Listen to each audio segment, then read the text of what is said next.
bonjour à tous, c'est Justine, vous êtes sur ma chaîne YouTube Justine Galice Fitness et bienvenue pour une nouvelle vidéo FAQ, je réponds à vos questions.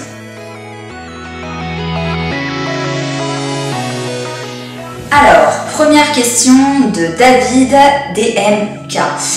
As-tu déjà subi des blessures durant tes entraînements, tendinites, déchirures musculaires, élongation? Et si oui, comment t'es-tu adapté et comment as-tu fait en sorte que cela ne se reproduise plus?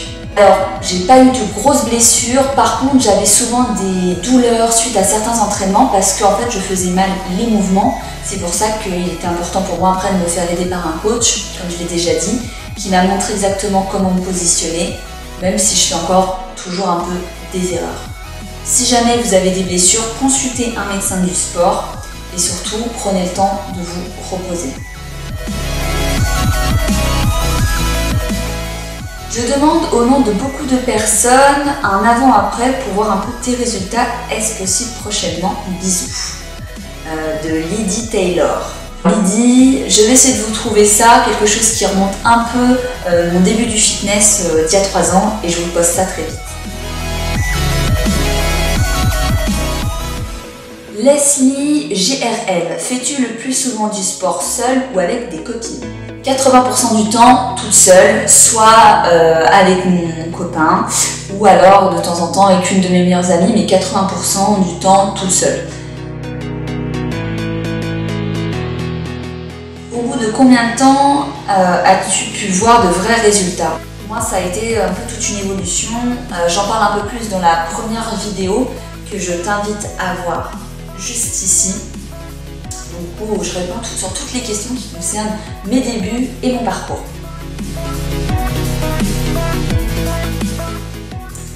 Alors, question de Marie Frenchy, est-ce qu'il est possible d'avoir une liste de tes courses types pour savoir quels sont tes aliments privilégiés pour une alimentation saine? Il faut savoir que c'est pas tant les aliments, même si ça va jouer, c'est surtout les quantités qui sont importantes pour une alimentation saine. Favoriser aussi les bonnes graisses et tout ce qui va être céréales complet. Si tu veux en savoir plus, je te laisse du coup les vidéos 1 et 2 de une journée dans mon assiette fitness où tu peux effectivement avoir une idée de mon alimentation et des idées surtout d'aliments. À ton avis, une personne fit dans son corps, régime alimentaire, sport, peut-elle réussir à vivre avec quelqu'un de potelé qui ne fait pas d'efforts? Moi je pense que non, et toi? De Super Choupa. Je pense qu'on peut totalement vivre avec quelqu'un qui est à l'inverse de nous. Après, personnellement, j'ai rencontré quelqu'un qui fait également du sport, ça facilite la vie, forcément. Et puis quand on a des passions communes, quelles qu'elles soient, forcément, ça rapproche les gens. Après, il ne faut pas faire de généralité. Si la personne dont on tombe amoureux, on décide de vivre, n'aime pas le sport, eh bien, ça sera un mode de vie qui sera différent. L'un n'est pas en opposition avec l'autre. La vie n'est pas aussi simple que ça. Alors, question de Lily85. Waouh, super boulot, merci à toi. J'aimerais savoir comment bien utiliser les protéines. Faut-il en prendre seulement quand je fais un effort? Est-ce à prendre tous les jours? Merci de ton aide. Les protéines, tu les as dans les aliments de base. Moi, je les ai dans le saumon, dans les œufs, dans la viande. Ça, c'est des aliments que tu consommes au quotidien.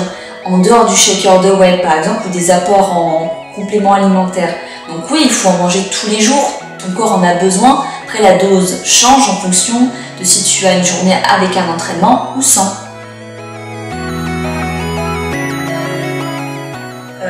Marie-Lune Savard, combien de temps as-tu pris pour avoir le corps que tu as maintenant? Quand tu as commencé à t'entraîner, est-ce que tu étais chez toi ou est-ce que tu es allé tout de suite à la salle? Ça pareil, tu le retrouves du coup dans la vidéo et je te mets le passage justement en question juste ici.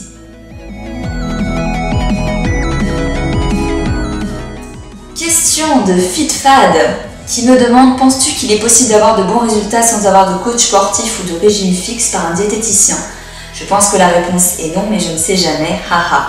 Sinon, comment le choisir niveau des prix, tout ça? Oui, on peut avoir des résultats, pas forcément des bons résultats, mais le fait de commencer une activité sportive va forcément entraîner un résultat par rapport au corps ou au mode de vie qu'on avait de base.